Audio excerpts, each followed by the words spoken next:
Emily Watson, Seattle General Hospital's most beloved nurse. Patients called her Angel Emily because her touch eased pain and her voice calmed hearts. For 8 years, no one questioned why she screamed in her dreams at night, why there was a small scar on her left arm. Until that terrible Wednesday night when an armed gang entered the hospital. That's when everyone learned that Emily Watson wasn't just a nurse. Welcome to the Human Tales, where we reveal the extraordinary stories hidden within ordinary lives. Today's story will show you that heroes don't always announce themselves. Sometimes they quietly serve others until the moment they're needed most. Subscribe and join our community of truth seekers who believe every person carries untold stories of courage. Seattle General Hospital was a massive 450-bed medical center located in the heart of the city. Squeezed between skyscrapers, this giant structure touched the lives of thousands of people daily. From the emergency room to intensive care units, from delivery rooms to operating theaters, life and death struggles took place in every corner. Emily Watson was an almost invisible figure in this giant hospital. At 34, standing 5 feet 6 inches tall, with brown hair always arranged in a neat bun and blue eyes that always sparkled with an understanding expression, she was a woman whose white nurse's uniform fit her perfectly, combining professionalism and compassion in every step. Emily had been working in the pediatric oncology ward for 8 years. This was one of the hospital's most challenging units because the patients being treated here were children and young adults. Cancer, leukemia, brain tumors. Emily's every day oscillated between hope and despair. But there was something different about Emily Watson compared to other nurses. She never panicked. Even in the most complex situations, she remained calm and acted as if she could stop time. Children loved her because Emily would always get down to their eye level when talking to them and never seemed in a hurry. "Emily's sister," 7-year-old Lily would say after chemotherapy, "why do you never look scared?" Emily would give the same answer every time. "Because I'm here and I'll protect you." This simple sentence was the essence of the bond Emily formed with sick children. They trusted Emily because confidence radiated from her. Among the hospital staff, there were different theories about Emily. Head nurse Margaret Collins described her as a born nurse. Pediatric oncologist Dr. James Harrison thought Emily possessed intuitive intelligence. "She just knows," Dr. Harrison would tell his colleagues. "When Emily looks at a patient, she instantly understands what that patient needs. This isn't something that comes from training." But nobody really knew Emily's past. Emily had come to Seattle 8 years ago, and her CV simply stated military medical training. Her references were excellent, but there were no details.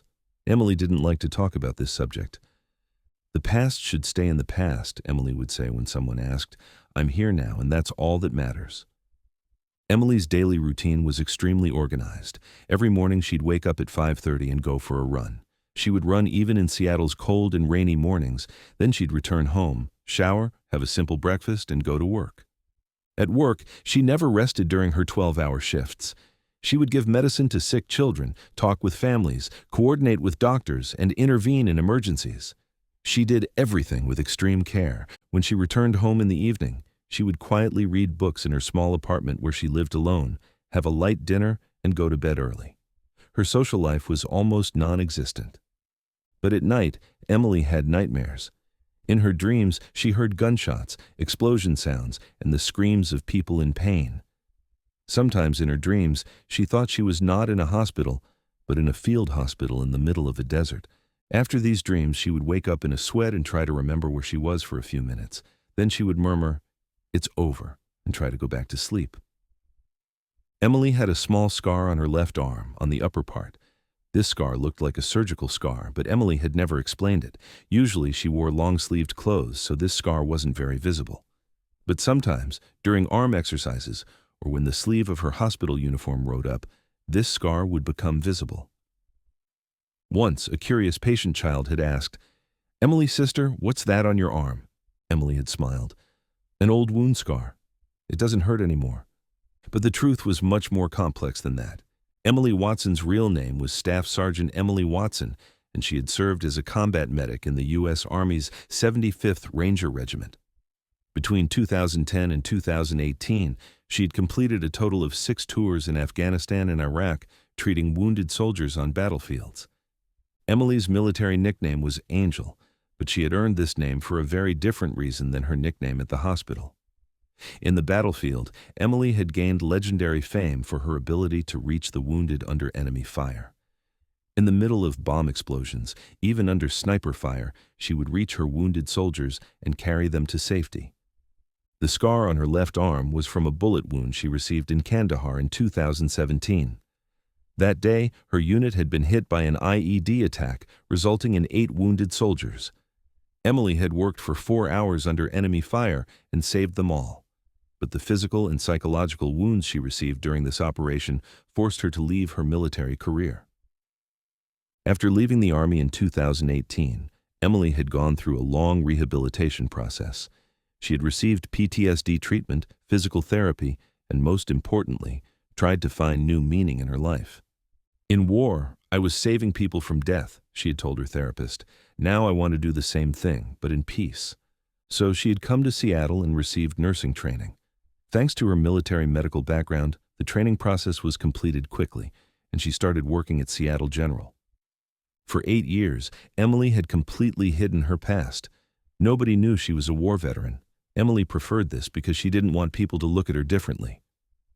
"I'm no longer a soldier," she would tell herself. "I'm just Emily, Nurse Emily." But the past never completely stays behind. That Wednesday, Emily was working the morning shift as usual. The number of patients in the pediatric oncology ward was higher than normal, and Emily had to run around constantly. At 10:30, she was starting chemotherapy for 5-year-old Emma. The little girl looked scared, and her mother was waiting anxiously beside her. "Don't be afraid, Emma," Emily said in a gentle voice. "This is just a special medicine that will give strength to your body. I'll be here." Emma held Emily's hand tightly. "Emily, sister, you'll never leave, right?" "No, I'm here." These small moments reminded Emily why she loved this job. Here, there was no war. There was only healing. At lunchtime, Emily was eating alone in the hospital cafeteria. She always sat at the same table and watched Seattle's view from the window. The city looked calm, but Emily knew that hidden tensions lay beneath every city. At that moment, a message came to her cell phone. The message was from a number she didn't recognize. "Emily Watson, I found you. Time for reckoning has come." Emily's heart stopped for a moment. The fork in her hand fell to the floor. What did this message mean? Who could have sent it? "Emily, are you okay?" asked her nurse friend Lisa, passing by. "I'm fine," Emily said, but her voice was trembling. "Just tired." But Emily wasn't fine. What she had feared for 8 years was happening. Her past had found her. That evening, during shift change, Emily wanted to go home, but head nurse Margaret approached her. "Emily, we're short one nurse in the emergency shift tonight. Can you stay?" Emily wanted to object but couldn't, because the hospital staff had trusted her, and Emily didn't want to disappoint them. "Okay, I'll stay," she said. This decision would change the course of her life. The night shift started at 11. The hospital was much calmer during night hours, but intensive care and emergency never rested. Emily started working in the pediatric intensive care unit. That night there were 6 sick children in the unit. All were in serious condition, requiring constant monitoring. Emily was taking care of these children alone because staff numbers were low during night shifts. At 11:30, the electricity cut out momentarily, and the generator kicked in. Emily thought this was a technical problem, but her experienced instincts told her something else. "Strange," she murmured to herself. At the same time, an announcement came from the hospital security system. "Attention all staff. Security sweep being conducted in the hospital. Normal routine." But Emily knew this wasn't normal routine. She had worked here for 8 years and had never heard such an announcement. At 11:45, Emily began hearing unusual sounds in the corridor. Footsteps, whispers, and most worryingly, metal sounds. Emily's mind, trained by military education, immediately went on alert. These sounds resembled weapon sounds.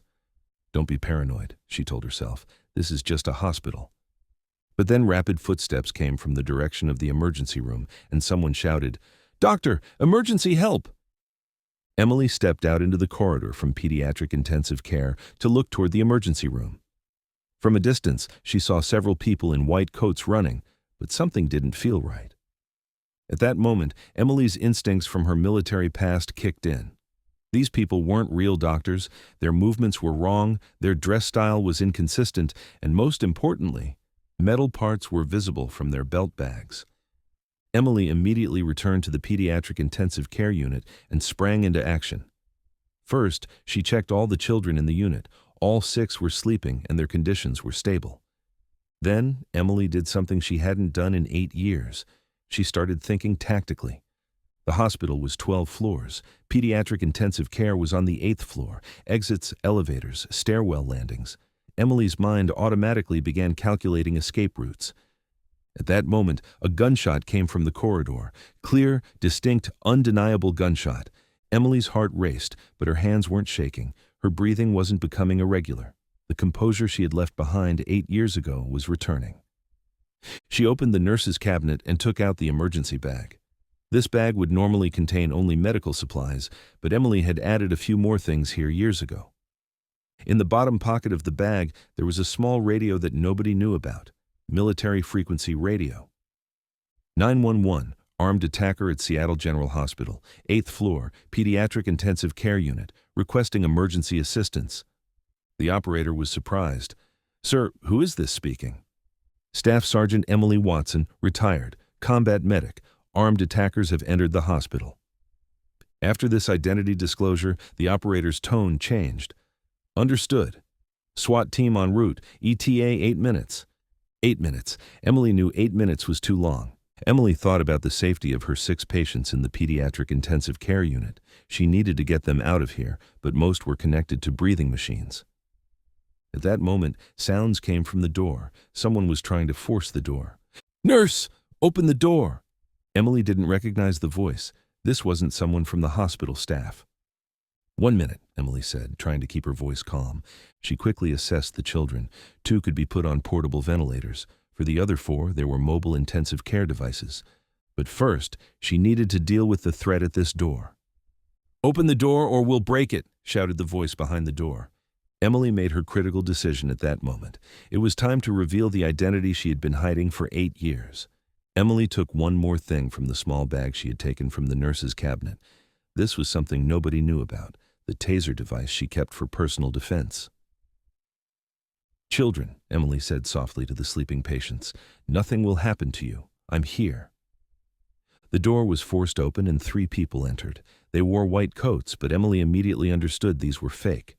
They had weapons under their coats and their movements were those of people who had received military training. "Are you Emily Watson?" asked their leader. Emily slowly turned. There was no longer fear in her eyes.